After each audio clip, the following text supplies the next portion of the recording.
Okay, start करते हैं polity. और पॉलिटी में हम लोगों ने लास्ट लेक्चर में आर्टिकल 98, 99 और 100 को देख लिया था। उसको हम थोड़ा सा कुछ रिवीजन कर लेते हैं। देखो, जैसे कि अगर मैं आर्टिकल 98 की बात करूं, आर्टिकल 98 में किसकी चर्चा थी? तो पार्लियामेंट के सेक्रेटरीट। पार्लियामेंट सेक्रेटरीट किसके अंडर रहता है? पार्लियामेंट सेक्रेटरीट स्पीकर के अंडर। उसके बाद 99 में ओथ की चर्चा थी। ओथ यानी शपथ। शपथ कौन दिलवाता है? तो प्रेसिडेंट। किसको दिलवाते हैं? वाइस प्रेसिडेंट और प्रोटेम स्पीकर को। वाइस प्रेसिडेंट और प्रोटेम स्पीकर को। फिर आर्टिकल 100 में क्या था? कोरम। कोरम की चर्चा यानी गणपूर्ति। यानी जो पार्लियामेंट है, पार्लियामेंट में अगर कम से कम 110 और इसको हम लोग 10% मेंबर ऑफ पार्लियामेंट आएंगे तभी पार्लियामेंट की प्रोसीडिंग्स आगे बढ़ेगी, नहीं तो पार्लियामेंट नहीं चलेगा। इसके बारे में समझाया था, ठीक है। और फिर मैंने बताया था कि आर्टिकल 101 से लेकर के 107 तक याद करने की जरूरत नहीं है, इसको कंसेप्ट वाइज याद रख लेना है। और लास्ट में हमने आर्टिकल 108 में देखा था ज्वाइंट सेशन। ज्वाइंट सेशन, तो ज्वाइंट सेशन कितनी बार आया है देश में? 3 बार। कब कब? 1961 में, 1978 में और 2001 में। 1961 में किस चीज को लेकर के? डाउरी इरेडिकेशन, यानी डाउरी को क्या कहते हैं? दहेज। दहेज प्रथा को खत्म करने को लेकर के। उसके बाद 1978 में बैंकिंग रिफॉर्म और 2001 में कोटा अधिनियम यानी प्रिवेंशन ऑफ टेररिज्म एक्टिविटी। अच्छा, अगर कभी पूछेगा कि इन तीनों ही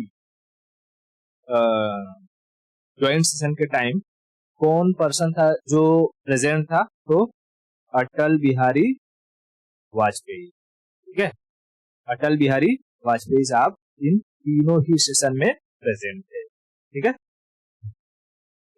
अब हम लोग आगे चलते हैं और समझते हैं आर्टिकल के बारे में, मनी बिल और उससे रिलेटेड जो भी आर्टिकल्स है। जैसे कि आर्टिकल 109। आर्टिकल 109 में मनी बिल की प्रोविजंस की चर्चा है। मैं भी समझाता हूँ, मनी बिल के प्रोविजंस की चर्चा है। एक मिनट, आर्टिकल 109 में मनी बिल के प्रोविजन। ठीक है, 109 में किसकी चर्चा है? तो provisions of money bill. Write down, money bill के प्रोविजंस की चर्चा है। प्रोविजंस मैं समझाता हूं अभी। देखो, मनी बिल को हिंदी में क्या कहते हैं? धन विधेयक। धन विधेयक, ठीक है। और आर्टिकल 110 में मनी बिल की डेफिनेशन के बारे में है। डेफिनेशन यानी मनी बिल किसे कहेंगे। अच्छा, जब ज्वाइंट सेशन पढ़ा रहा था तो मैंने उसमें बताया था कि जो स्पीकर होते हैं, स्पीकर के पास ये अथॉरिटी होती है कि वो डिसाइड करे कि किस बिल को हम मनी बिल की कैटेगरी में रखेंगे। पहले समझते हैं कि मनी बिल कहेंगे किसे। तो देखो, मनी यानी पैसा। मनी, जैसे घर को चलाने के लिए पैसों की जरूरत पड़ती है, वैसे ही देश को चलाने के लिए भी पैसों की जरूरत पड़ती है। वो पैसा देश के पास कहां कहां से आता है? एक होता है कि टैक्स लगा करके, दूसरा हो सकता है कि किसी दूसरे देश से लोन लेकर के। ठीक है, अब टैक्स में भी हम कई सारे टैक्स देखते हैं, जैसे कि अभी तो जीएसटी है, लेकिन जीएसटी से पहले वैट चलता था, वैल्यू एडेड टैक्स।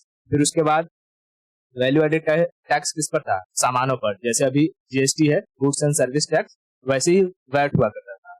और एक था इनकम टैक्स। इनकम टैक्स तो अभी भी लगता है इनकम पर। तो देखो, 2014 से पहले जब गवर्नमेंट थी कांग्रेस की, तो कांग्रेस के समय वैट टैक्स कुछ और था, इनकम टैक्स का प्रोविजन कुछ और था। कि जैसे अगर आपके पास 5 लाख रुपए है तो 5 लाख तक के लिए कोई टैक्स नहीं था, 5 लाख के ऊपर 5%, उसके ऊपर 10%, ऐसे ऐसे टैक्स था। लेकिन 2014 के बाद फिर इस टैक्सेशन में सुधार लाया गया, है ना। तो जब कभी भी किसी एग्जिस्टिंग टैक्स में एग्जिस्टिंग बिल के अंदर। ये टर्म याद रखना, एग्जिस्टिंग बिल, नया बिल नहीं। जैसे जीएसटी के पहले वैट और इनकम टैक्स, ये सारे क्या है, एग्जिस्टिंग बिल्स थे, एग्जिस्टिंग नियम कानून थे, लॉ थे, ठीक है। हालांकि ये बिल नहीं, ये नियम कानून बन चुके थे। अब इन्हीं नियम कानून में इनकम टैक्स में मान लो कि गवर्नमेंट ने कहा 2014 के बाद बीजेपी गवर्नमेंट आई, गवर्नमेंट ने कहा कि नहीं, अब अगर किसी के पास सिर्फ 2.5 लाख रुपए हैं तब उसे कोई टैक्स नहीं देना है, लेकिन 2.5 लाख के ऊपर अगर आप कमाते हो तो आपको 5% टैक्स देना होगा। तो उसके लिए भी तो बिल वगैरह लाना पड़ेगा। बरोबर, तो समझना, जब भी कभी एग्जिस्टिंग टैक्स को बढ़ाने, घटाने या उसे खत्म करने से रिलेटेड कोई बिल लाया जाता है तो उसे मनी बिल की कैटेगरी में रखा जाएगा। इसमें मनी बिल की कैटेगरी में रखा जाएगा। एग्जिस्टिंग लॉ के बारे में बात कर रहा हूँ, एग्जिस्टिंग टैक्स के बारे में। अभी जब पहली बार जीएसटी को अनाउंस किया गया रहेगा तो क्या जीएसटी मनी बिल में गया रहेगा?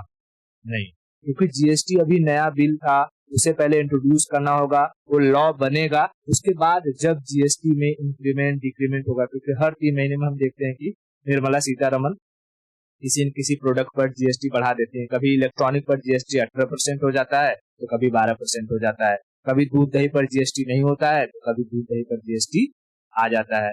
तो निर्मला सीतारमन फाइनेंस मिनिस्टर होने के नाते ऐसा थोड़ी है कि वो बोल देंगी और जीएसटी बढ़ या घट जाएगा। उसके लिए उन्हें एक प्रॉपर ड्राफ्ट तैयार करना होगा, बिल लाना होगा, लोकसभा राज्यसभा से पास कराना होगा, तब जाकर तो जीएसटी पारित होता है ना।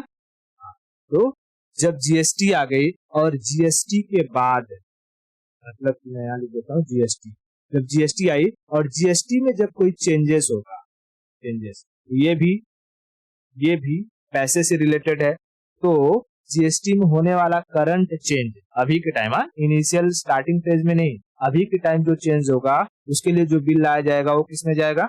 मनी बिल में। वैसे ही अगर किसी देश से, चाहे वर्ल्ड बैंक हो गया या आईएमएफ हो गया, हमें किसी इंस्टीट्यूशन से या जापान हो गया, किसी कंट्री के से अगर हमें लोन लेना है तो उसके लिए भी बिल लाना होगा। तो लोन लेने के लिए जो बिल लाया जाएगा उसे किस कैटेगरी में रखा जाएगा? मनी बिल की कैटेगरी, ठीक है, मनी बिल की कैटेगरी में। तो मनी बिल किसे कहेंगे ये बात समझ में आएगी। डेफिनेशन कौन से आर्टिकल में है? Article 110, article 110।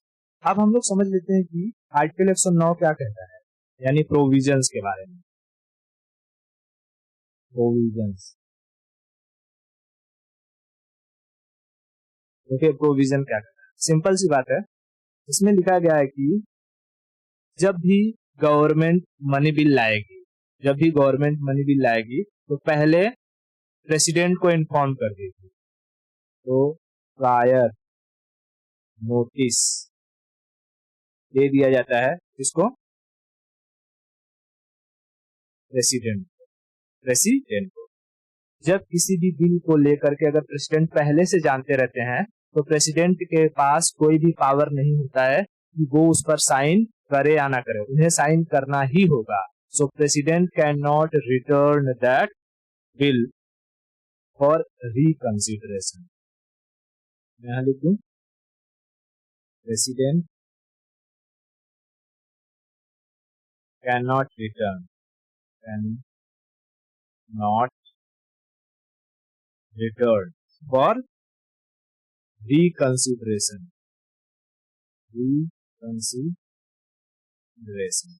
ठीक है। तो तीसरी बात क्या कही है कि देश को चलाने के लिए जो पैसा आएगा उस पैसे की जिम्मेदारी गवर्नमेंट की होती है। गवर्नमेंट बनती है लोकसभा में, है ना, गवर्नमेंट बनती है लोकसभा में। तो जो मनी बिल को इंट्रोड्यूस किया जाएगा वो लोकसभा से ही इंट्रोड्यूस किया जाएगा। सो इंट्रोड्यूस, मनी बिल कहां से इंट्रोड्यूस होगा? From Lok Sabha only. क्या राज्यसभा से मनी बिल को इंट्रोड्यूस किया जा सकता है? नहीं। जब राज्यसभा से इंट्रोड्यूस नहीं किया जा सकता तो राज्यसभा के पास ज्यादा पावर नहीं दिया गया है। राज्यसभा मनी बिल को मैक्स टू मैक्स 14 डे तक होल्ड कर सकती है। होल्डिंग टाइम कितना है? 14 डेज। 14 दिन से अधिक राज्यसभा इसे होल्ड नहीं कर सकती। 14 दिन के बाद उन्हें ये बिल ऑटोमेटिकली क्या हो जाएगा? पास हो जाएगा। ठीक है, 14 दिन के अंदर अगर राज्यसभा को कोई एडवाइस देना है मनी बिल से रिलेटेड तो एडवाइस दे सकती है लोकसभा को, और लोकसभा उनकी एडवाइस को अगर मानना चाहे तो मान सकती है और नहीं मानना चाहे तो नहीं मान सकती। ठीक है, जब राज्यसभा के पास कोई पावर नहीं है तो इस पर ज्वाइंट सेशन भी नहीं लाया जा सकता।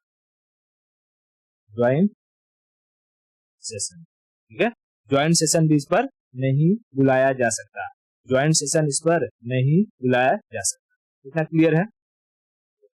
उसके बाद छठवीं बात क्या कहता है कि सिंपल सी बात है, कोई भी बिल मनी बिल होगा इसका डिसीजन कौन करता है? स्पीकर। डिसीजन कौन करता है? ठीक है, अध्यक्ष ही मनी बिल का डिसीजन करता है कि कौन सा बिल मनी बिल होगा। इतना क्लियर हुआ? अच्छा है। जैसे कि जब हम आर्टिकल 110 की बात करते हैं यानी 110 में, इसमें किसकी चर्चा थी? अभी मनी बिल के डेफिनेशन की, है ना? मनी बिल के डेफिनेशन की, और हमने समझा कि मनी सरकार को आती है या तो टैक्स से या तो लोन से। अब टैक्स या लोन से जो पैसा आएगा सरकार उसे अपने पास रखेगी नहीं, उसे एक अकाउंट में रखा जाता है जिसे कहते हैं consolidated fund. Consolidated fund of India. तो कई बार ये डायरेक्ट क्वेश्चन पूछा जाता है कि मनी बिल के आने से, यानी जब भी आर्टिकल 1110 इंट्रोड्यूस होगा तो उसका डायरेक्ट असर किस पर पड़ता है? किस फंड पर पड़ता है? तो कंसोलिडेटेड फंड पर। कि अगर मान लो कि कोई गवर्नमेंट आई और उसने कहा कि हम टैक्स को कम कर देंगे, इनकम टैक्स को, यानी कि जनता को अब कम टैक्स देना पड़ेगा, यानी कंसोलिडेटेड फंड में पैसा कम आएगा तो कंसोलिडेटेड फंड का पैसा घटने लगेगा। अगर गवर्नमेंट आई और उसने कहा कि हम टैक्स को बढ़ा देंगे और टैक्स को बढ़ाने से गवर्नमेंट के पास पैसा ज्यादा आएगा, यानी कंसोलिडेटेड फंड में पैसा बढ़ने लगेगा। तो हम देख सकते हैं कि भाई जब भी ये आर्टिकल 1110 इफेक्ट में आता है उसका डायरेक्ट इंपैक्ट किस पर पड़ता है? Consolidated fund. Consolidated fund, consolidated fund को हिंदी में कहते हैं संचित निधि। संचित निधि, ठीक है, संचित। इतना क्लियर हुआ? अच्छा, ऐसे ही पैसों से रिलेटेड एक और आर्टिकल हमें आगे देखने को मिलेगा, आर्टिकल 117 में, लेकिन हम अभी पढ़ लेते हैं उसको। वो क्या कहता है? आर्टिकल 117, इसमें मनी बिल की चर्चा है। मनी बिल, मनी बिल को हिंदी में कहते हैं वित्त विधेयक। वित्त विधेयक, ठीक है, वित्त विधेयक। अब देखो कंसोलिडेटेड फंड में, सॉरी इसमें मनी बिल नहीं, इसको कहते हैं फाइनेंस बिल। मनी बिल तो अभी हमने देखा ना, फाइनेंस बिल। वित्त विधेयक यानी finance bill, finance bill, finance bill. अब देखो मनी बिल में हमने देखा था कि पैसा कहां से आएगा, कितना आएगा, लेकिन फाइनेंस बिल में हमें जो पैसा आएगा यानी रेवेन्यू प्लस पैसा कहां खर्चा होगा, एक्सपेंस, दोनों की चर्चा फाइनेंस बिल में करी जाती है। फाइनेंस बिल कौन से आर्टिकल में है? तो 117 में, आर्टिकल 117 में, ठीक है, 117 में। अच्छा, फाइनेंस बिल से रिलेटेड भी कुछ प्रोविजंस हैं, जैसे जब इसे इंट्रोड्यूस किया जाता है तो पहले नोटिस दे दिया जाता है किसको? प्रेसिडेंट को। President prior notice,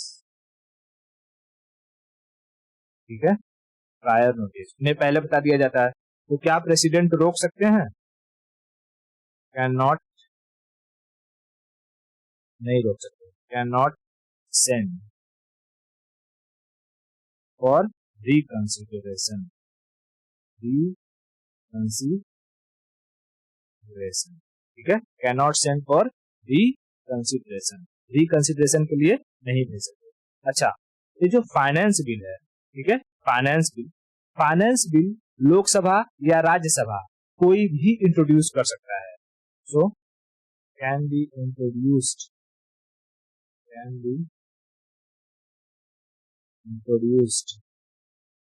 bye any house, ठीक है, एनी हाउस। और राज्यसभा चाहे तो फाइनेंस बिल को होल्ड कर सकती है।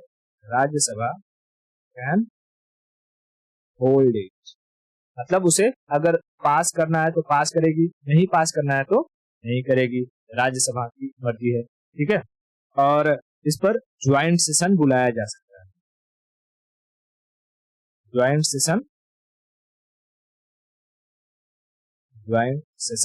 बुलाया जा सकता है, ठीक है, ज्वाइंट सेशन बुलाया जा सकता है। अच्छा, अभी जो फाइनेंस बिल है, फाइनेंस बिल को ना दो भाग में डिवाइड किया गया है, इसके दो लिस्ट बनाए गए हैं। एक को कहते हैं आर्टिकल 117A यानी लिस्ट ए, और एक को कहते हैं आर्टिकल 117B यानी लिस्ट बी। इन दोनों में बहुत ही माइन्यूट सा डिफरेंस है। जैसे आर्टिकल 117A में या 117A का इस्तेमाल तब किया जाता है जब बहुत ही जरूरी काम हो, मोस्ट इम्पोर्टेंट,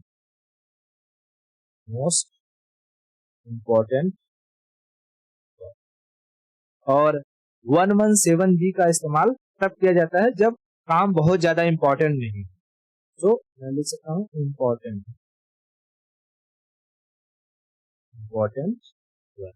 इम्पोर्टेंट है लेकिन बहुत ज्यादा नहीं।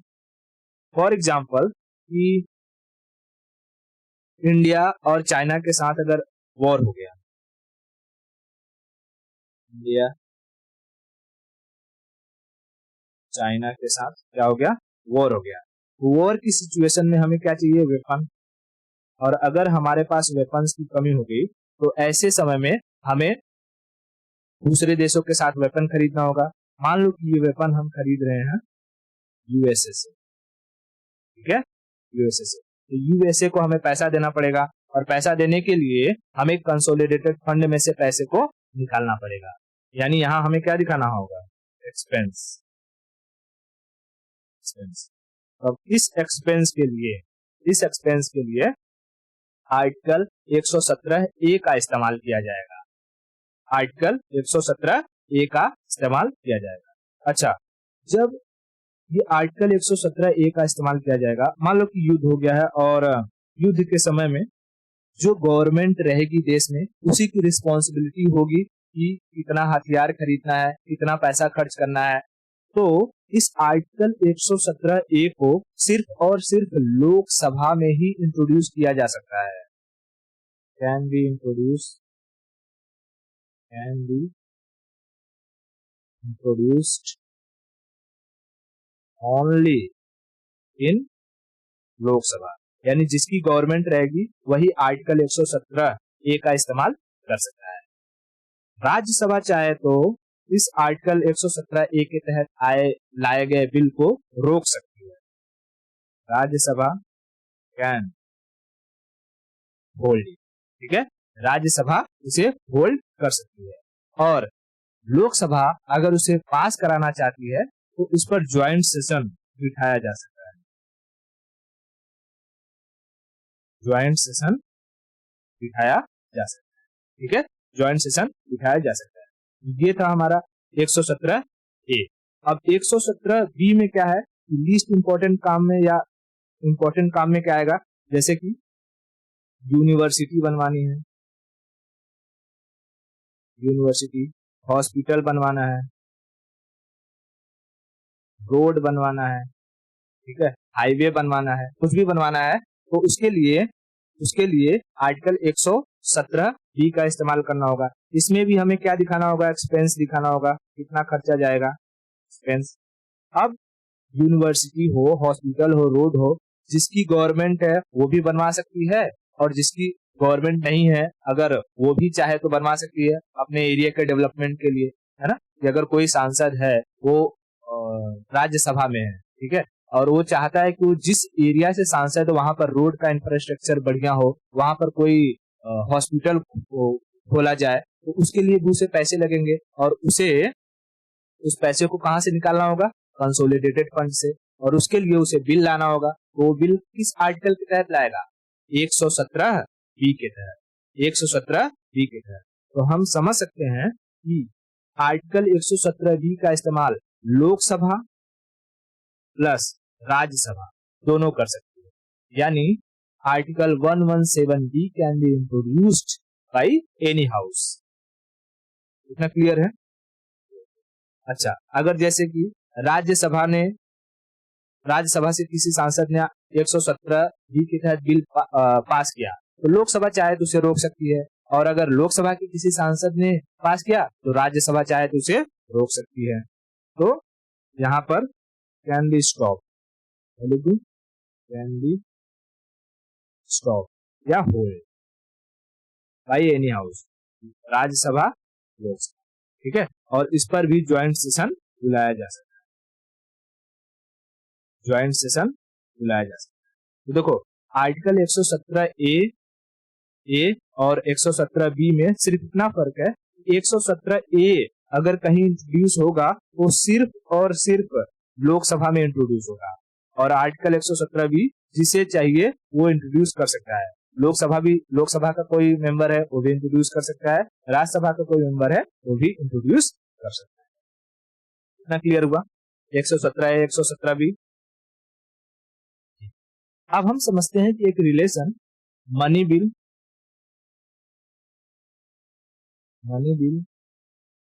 एंड फाइनेंस बिल, अगर पूछेगा कि क्या रिलेशन है, कौन सा बिल बड़ा होता है, मनी बिल बड़ा होता है या फाइनेंस बिल, तो अभी समझ लेते हैं कि मनी बिल में हम सिर्फ रेवेन्यू की चर्चा करते हैं, जबकि फाइनेंस बिल में हमें रेवेन्यू के साथ साथ एक्सपेंस की भी चर्चा करनी पड़ती है। इसलिए अगर कोई रिलेशन पूछेगा कि फाइनेंस बिल और मनी बिल में क्या रिलेशन होगा, तो वेन डायग्राम के जरिए हम बता सकते हैं। ये है हमारा फाइनेंस बिल, और ये होगा हमारा मनी। फाइनेंस बिल को क्या कहते हैं, वित्त विधेयक, और मनी बिल को धन बिल। ये आर्टिकल 117 में, ये आर्टिकल 109, 110, इसके दो पार्ट हैं, 117 ए, 117, ठीक है। ये नॉर्मल तौर पर याद रहेगा।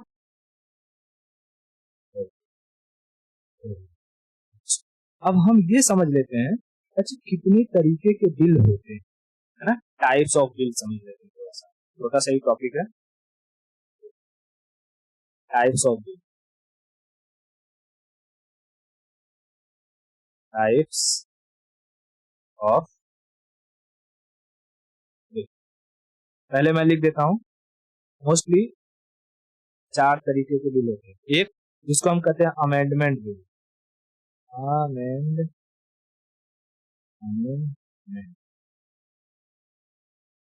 अमेंडमेंट बिल, ठीक है। दूसरा होता है साधारण बिल, सिंपल बिल। तीसरा होता है मनी बिल, और चौथा होता है फाइनेंस। अच्छा देखो, इन 4 में से हमने 2 पढ़ लिए, कौन कौन से, मनी बिल और फाइनेंस बिल हमने लिया था। थोड़ा सा मैं समझा देता हूं कि अमेंडमेंट जो बिल होता है, अमेंडमेंट क्या रहेगा, अमेंडमेंट बिल, ये आर्टिकल 368 में पढ़ना है अमेंडमेंट्स के बारे में, कौन कौन से आर्टिकल्स में कौन कौन सा क्या क्या अमेंडमेंट किया गया है, ये आर्टिकल 368 में पढ़ना है। यहाँ पर मैं बस ग्लिम्स दे देता हूँ कि ये अगर कॉन्स्टिट्यूशन में हमें कोई अमेंडमेंट करना रहेगा तो उसके लिए हमें कितनी मेजोरिटी की जरूरत पड़ेगी। तो जैसे कि अमेंडमेंट बिल को पास करने के लिए किसी भी गवर्नमेंट को 2/3 मेजोरिटी की जरूरत पड़ेगी। ठीक है, 2/3 मेजोरिटी की जरूरत पड़ती है।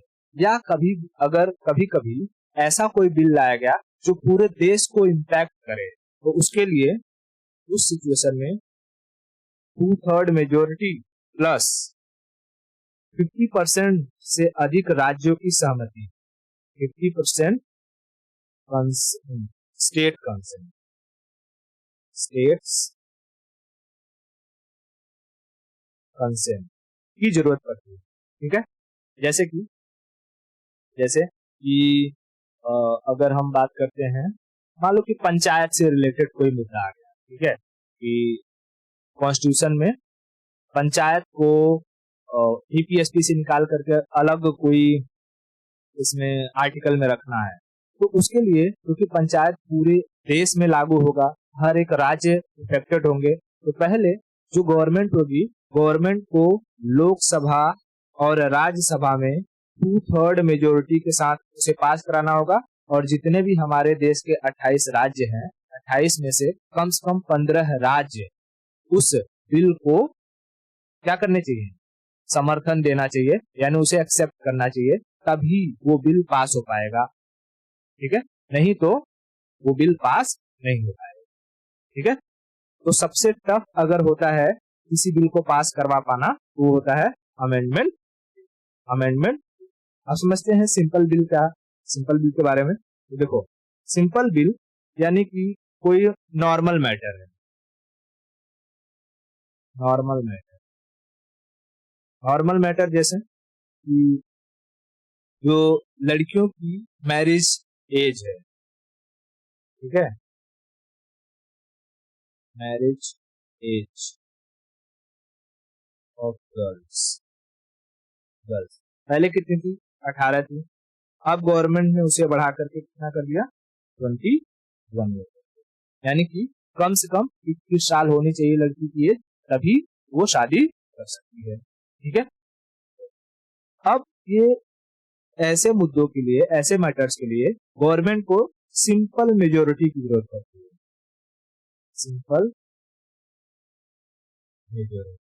सिंपल मेजोरिटी मतलब कि 50% वोट चाहिए रहेगा किसी भी बिल को पास करने के लिए।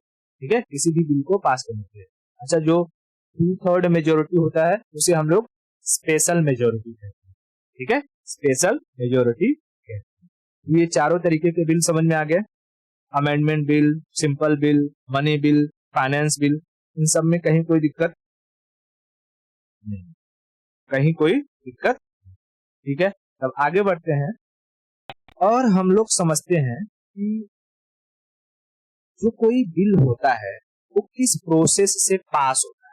ठीक है, यानी कि बिल को पास करने का प्रोसेस क्या होता है, प्रोसेस ऑफ अ बिल, मतलब एक बिल एक्ट कब बन जाता है। ठीक है, एक बिल एक्ट कब बन जाता है, तो देखो समझो, किसी भी बिल को एक्ट बनाने के लिए 3 काम करने पड़ते हैं। मैं पहले लिख देता हूँ। एक होता है उसको पहले ड्राफ्ट करना पड़ता है, ठीक है, ड्राफ्ट, फिर उसे बिल को प्रेजेंट करना पड़ता है लोकसभा में, राज्यसभा में, उसके बाद उसे भेजना पड़ता है प्रेसिडेंट के पास, और प्रेसिडेंट की सिग्नेचर के बाद वो एक्ट बन जाता है। ठीक है, वो क्या हो जाता है, एक्ट बन जाता है। अब मैं समझाता हूँ, जैसे CAA, ठीक है, CAA, सिटीजनशिप अमेंडमेंट एक्ट। अभी ये क्या है, सिटीजनशिप अमेंडमेंट एक्ट एक एक्ट है। अच्छा, CAA यानी सिटीजनशिप से अगर कोई रिलेटेड मुद्दा रहेगा, सिटीजनशिप से रिलेटेड अगर कोई मुद्दा रहेगा तो उसकी जिम्मेदारी किसके पास है, होम मिनिस्ट्री के पास। इस वक्त हमारे होम मिनिस्टर यानी गृह मंत्रालय अमित शाह, तो क्या अमित शाह के पास इतना दिमाग है कि वो सिटीजनशिप यानी नागरिकता से रिलेटेड कोई नियम कानून को बना सके? नहीं। तो होम मिनिस्टर जो है अमित शाह वो क्या है? वो होम मिनिस्ट्री के कैबिनेट है यानी हेड है, और उनके अंडर में कई सारे उनके सेक्रेटरी काम करते रहेंगे, जिन्हें हम क्या कहते हैं? Cabinet secretary. कैबिनेट सेक्रेटरी क्या रहते हैं? सलाहकार रहते हैं, जो 20 से 25 साल के एक्सपीरियंस आईएएस अधिकारी रहते हैं। वो लोग आकर के हर मंत्री को सलाह देते हैं, ठीक है। जैसे कि अमित शाह के अंडर कोई सेक्रेटरी होंगे, सेक्रेटरी, जिसे हम कहेंगे कैबिनेट सेक्रेटरी। अभी कैबिनेट सेक्रेटरी क्या करेगा? सिटीजनशिप से रिलेटेड नियम कानून को पहले ड्राफ्ट करेगा, यानी उसका एक प्रारूप तैयार करेगा, रूपरेखा तैयार करेगा, और उसे ले जा करके अमित शाह को दिखाएगा कि देखिए सर, ऐसी ऐसी बातें हैं, ऐसा ऐसा डॉक्यूमेंट की रिक्वायरमेंट रहेगी जब सीएए पास होगा, ठीक है। तब अमित शाह आएंगे। अच्छा, ड्राफ्ट किसने कर दिया? सलाहकार ने, ठीक है। यानी जो आईएएस अधिकारी रहेगी वो लोग उसको ड्राफ्ट कर देंगे। आईएएस अधिकारी क्या कर देंगे? ड्राफ्ट कर देंगे। ड्राफ्ट करने के बाद जो मिनिस्टर रहेंगे, यानी अमित शाह, यहां मैं मिनिस्टर लिख रहा हूं, मिनिस्टर उस बिल को लोकसभा में क्या करेंगे? पहले इंट्रोड्यूस करेंगे, ठीक है। लोकसभा में इंट्रोड्यूस करेंगे, इंट्रोड्यूस यानी कि पास करेंगे, लोकसभा में आकर के पढ़ेंगे, ठीक है, कि इस बिल के अंदर क्या है। तो जो सिटीजनशिप अमेंडमेंट है, पहले रहेगा सिटीजनशिप अमेंडमेंट। अभी ये बिल आया लोकसभा में, तो ये बन गया सिटीजनशिप अमेंडमेंट बिल, सीएबी। उसके बाद ये राज्यसभा में गया, राज्यसभा में पास हुआ, और राज्यसभा के बाद प्रेसिडेंट के पास गया। प्रेसिडेंट ने इस सीएबी पर अपना क्या दिया? सिग्नेचर, ठीक है, सिग्नेचर। जैसे ही साइन किया, अब वो बिल बन गया एक एक्ट, और वो कहलाने लगा CAA, citizenship amendment act, citizenship amendment act, ठीक है। तो सिटीजनशिप अमेंडमेंट एक्ट पहले ड्राफ्ट रहा होगा, फिर वो बिल बना होगा, और उसके बाद वो एक्ट में कन्वर्ट होगा, ठीक है। पहले ड्राफ्ट बना होगा, फिर वो बिल में कन्वर्ट हुआ होगा, और फिर वो एक्ट बना होगा, एक्ट बना होगा। क्लियर हुआ? चलो, अच्छा, हमने देखते हैं कि हमने कौन कौन सा आर्टिकल देख लिया। हमने देखा कि आर्टिकल 109, 110, 117, ठीक है। अब 110 के बाद आता है आर्टिकल 111। आर्टिकल 111 में प्रेसिडेंट के वीटो पावर की चर्चा है। इसकी प्रेसिडेंट वीटो पावर, यानी कि प्रेसिडेंट के पास पावर होती है कि अगर वो किसी बिल के ऊपर साइन करना चाहते हैं तो कर सकते हैं, और नहीं साइन करना चाहते हैं तो नहीं कर सकते हैं। तो समझते हैं कि हमारे देश में कितने तरीके का वीटो पावर दिया गया है। तो नॉर्मली 4 टाइप के वीटो पावर होते हैं। मैं बता रहा हूं, 4 टाइप के वीटो पावर होते हैं। एक होता है एब्सोल्यूट वीटो पावर। दूसरा होता है सस्पेंडिव वीटो पावर। तीसरा होता है क्वालिफाइड वीटो पावर, और चौथा होता है पॉकेट वीटो पावर, ठीक है, वीटो पावर। अब देखो, ये जो क्वालिफाइड वीटो पावर है वो भारत में नहीं है, ये यूएसए में है, ठीक है, यूएसए में। पहले हम इन 3 के बारे में समझते हैं, फिर चौथा समझते हैं। एब्सोल्यूट का मतलब होता है किसी बिल को पूरी तरीके से खत्म कर देना, निलंबकारी, ठीक है। यानी कि अगर प्रेसिडेंट ने किसी बिल पर एब्सोल्यूट वीटो लगा दिया तो वो बिल पूरी तरीके से खत्म हो जाएगा, पार्लियामेंट में जो भी मेहनत हुई, गवर्नमेंट की जो भी मेहनत थी, वो सब बेकार चली जाएगी। इसीलिए पार्लियामेंट वालों ने यानी गवर्नमेंट ने इस एब्सोल्यूट वीटो को ही खत्म कर दिया। कहा कि ना रहेगी बांस और ना बजेगी बांसुरी, यानी कि एब्सोल्यूट वीटो रहेगा ही नहीं तो प्रेसिडेंट किसी बिल को पूरी तरीके से खत्म ही नहीं कर सकता। ठीक है, तो क्या अभी एब्सोल्यूट वीटो है भारत में? मतलब नहीं पहले। उसके बाद आता है सस्पेंडिव। सस्पेंडिव का मतलब होता है कि प्रेसिडेंट किसी बिल को रिकंसिडरेशन के लिए भेज सकते हैं, रिकंसिडरेशन के लिए भेज सकते हैं। जब वो रिकंसिडरेशन के लिए भेजेंगे तो लोकसभा में यानी सरकार उस बिल में चाहे तो कुछ सुधार कर सकती है और चाहे तो कुछ बिना सुधार किए वापस से प्रेसिडेंट को भेज सकती है। और जब वापस से प्रेसिडेंट के पास वो बिल आएगा तो प्रेसिडेंट उसे साइन करने के लिए बाध्य हो जाएंगे, यानी abide to sign the bill, abide to sign the bill. ठीक है, abide to sign the bill. उसके बाद पॉकेट वीटो का क्या मतलब होता है? अगर प्रेसिडेंट किसी बिल को साइन नहीं करना चाहते हैं तो देखो वो एब्सोल्यूट वीटो तो लगा नहीं सकते क्योंकि वो खत्म हो चुका है। सस्पेंडिव वीटो लगाएंगे तो साइन करने के लिए बाध्य हो जाएंगे। इसलिए ऐसी सिचुएशन में क्या होता है कि प्रेसिडेंट उस बिल पर ना तो साइन करते हैं और ना ही उसे रिटर्न करते हैं। ठीक है, ना तो उसे साइन करते हैं और ना ही उसे रिटर्न करते हैं। तो कहा जाता है कि प्रेसिडेंट ने उसे अपने जेब में रख लिया है। और हमारे कॉन्स्टिट्यूशन में ऐसा कोई नियम नहीं है कि प्रेसिडेंट को किसी भी बिल के ऊपर कितने दिन के अंदर साइन करना है। जब प्रेसिडेंट का मन करे तब वो साइन कर सकते हैं। तो सवाल आएगा कि क्या अच्छा पॉकेट वीटो का इस्तेमाल कभी हुआ है? तो हाँ, पॉकेट वीटो का इस्तेमाल हमारे प्रेसिडेंट थे ज्ञानी जैल सिंह, ज्ञानी जैल सिंह, उन्होंने किया था। किस चीज को लेकर के? तो राजीव गांधी के टाइम पीरियड में ये पोस्टल रिफॉर्म लाया जा रहा है, पोस्टल रिफॉर्म, यानी कि इसके अंडर किसी भी इंसान की चिट्ठी को खोल करके पढ़ा जा सकता था। तो ज्ञानी जैल सिंह ने देखा कि भाई ये तो सिटीजनशिप की जो प्राइवेसी है उसको वॉयलेट कर रहा है ना, उसके लिए लोगों के लिए खतरा हो जाएगा। इसलिए ज्ञानी जैल सिंह ने उस पोस्टल रिफॉर्म वाले बिल पर साइन ही नहीं किया और ना ही उसे वापस से रिटर्न भेजा। ठीक है, ना ही उसे वापस से रिटर्न भेजा। तो इसका मतलब क्या हो गया? उन्होंने पॉकेट वीटो का इस्तेमाल किया, जेबी वीटो जिसको कहते हैं, मतलब जेब में रखते हैं। उसके बाद अब समझ लेते हैं कि जो यूएसए में है ये क्वालिफाइड वीटो, इसका क्या मतलब होता है कि अगर जैसे कि मान लो कि यूएसए के कांग्रेस ने प्रेसिडेंट के पास, कांग्रेस ने कोई बिल पास करके सीनेट में भेजा, सीनेट ने पास करके उसे कहां पर भेजा? प्रेसिडेंट के पास।